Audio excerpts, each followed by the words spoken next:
गिरफ्तारी से बचने के लिए हर तरह की तरकीबें भिड़ाता रहा सुशील कुमार। आज तक को सूत्रों के हवाले से जो जानकारी मिली है उसके मुताबिक सुशील फोन का इस्तेमाल नहीं कर रहा था। वो डोंगल से इंटरनेट इस्तेमाल कर अपने करीबियों से संपर्क में था।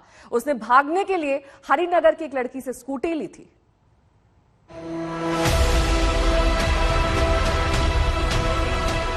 दो ओलंपिक मेडल जीतने वाला एक चैंपियन पहलवान कभी इन तस्वीरों के जरिए सुर्खियों में आएगा, किसी ने सोचा भी नहीं होगा। दिल्ली में एक रेसलर की हत्या के आरोप में सुशील कुमार को पुलिस ने उनके एक साथी के साथ रविवार को दिल्ली के मुंडका इलाके से गिरफ्तार कर लिया। 4 मई को दिल्ली के छत्रसाल स्टेडियम में 2 गुटों के बीच हुई मारपीट के बाद सुशील कुमार फरार हो गया था। कभी उनके उत्तराखंड तो कभी पंजाब में होने की खबरें आती रही। वारदात के बाद सुशील को उम्मीद थी कि दिल्ली की कोर्ट से जमानत मिल जाएगी, लेकिन बेल रद्द होने और फिर दिल्ली पुलिस की ओर से 1 लाख रुपए के इनाम के ऐलान के बाद से ही उसकी मुश्किलें लगातार बढ़ती चली। सुशील और अजय अलियास सुनील ये पीएस मॉडल टाउन के एफआईआर नंबर 28/21 धारा 302 जो कि अन्य एक रेसलर की हत्या का मामला से संबंधित है, उसमें ये दोनों वांटेड चल रहे थे। सुशील के ऊपर 1 लाख रुपया और अजय अलियास सुनील के ऊपर 50,000 रुपया का इनाम भी हमने घोषणा किया था। दोनों को गिरफ्तार कर लिया गया है और अभी आगे की तफ्तीश जारी है। पुलिस ने पूछताछ के बाद सुशील कुमार को कल रोहिणी कोर्ट में पेश किया।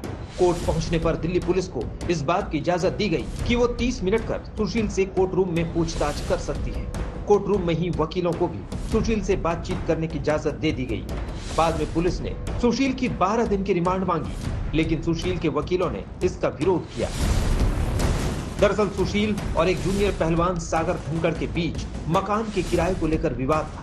सुशील उसी बकाये की वसूली को लेकर 4 मई को अपने साथियों को लेकर सागर और उसके साथियों को जबरन छत्रसाल स्टेडियम ले गया, जहां विवाद इतना बढ़ा कि सुशील गुट ने मारपीट करनी शुरू कर गंभीर रूप से घायल सागर की मौत होने के बाद सुशील फरार हो गया।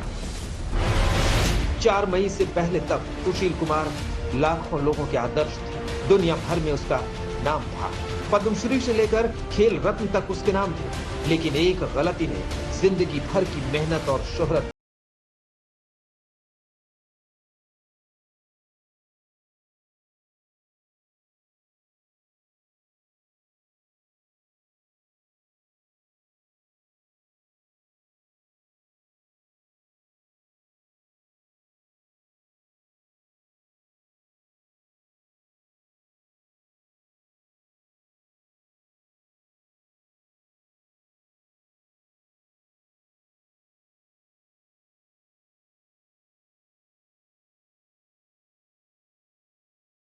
हो गए। सुशील से स्कूटी मालिक के बारे में जब पुलिस ने पूछा तो सुशील कुमार ने कहा कि वो स्टूडेंट है, उसका केस से कोई लेना देना नहीं है। पुलिस सूत्रों से मिली जानकारी के मुताबिक जिस लड़की से स्कूटी सुशील ने मांगी वो लड़की भी स्पोर्ट्स से जुड़ी हुई है। सुशील कुमार जब हरिनगर लड़की के घर गया तो फोन का इस्तेमाल नहीं कर रहा था और ना ही उसने लड़की को फोन किया था। सीधा घर गया और स्कूटी मांग ली थी। इसके अलावा ये भी जानकारी है कि सुशील कुमार डोंगल के जरिए इंटरनेट का इस्तेमाल कर रहा था और करीबियों से संपर्क में था। इंटरनेट के जरिए कॉल करने का मकसद था पुलिस की पकड़ से बचना। लेकिन दिल्ली पुलिस की आंखों में वो ज्यादा दिन तक धूल नहीं झोंक पाया। अरविंद ओझा, दिल्ली आज तक।